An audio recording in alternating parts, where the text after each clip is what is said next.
alafu kabla hujashikwa na usingizi kukawa kuna vitu vingi vya kufanya. Soma qul huwallahu, wewe uizingatie.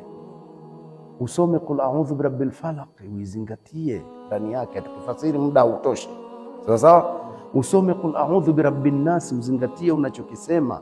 Uliza viganja vyako tu uwe umevishika unasoma, halafu ujipanguse kutoka huku unakwenda huku, unajipangusa mkono wako, unajipangusa mikono yako, unajipangusa kifua chako mpaka miguuni. Nini ndani yake? Hizo ni kinga. Zote sura ukizisoma zenyewe ukaziangalia na tafsiri ni kinga, na Mtume alikuwa akifanya hivi. Dhikri kinga, ni kumkumbuka Allah kwamba wewe ndiye mlinzi, wewe nakuomba unilinde. Una nini tena baada ya hapo? Ayatul Kursi.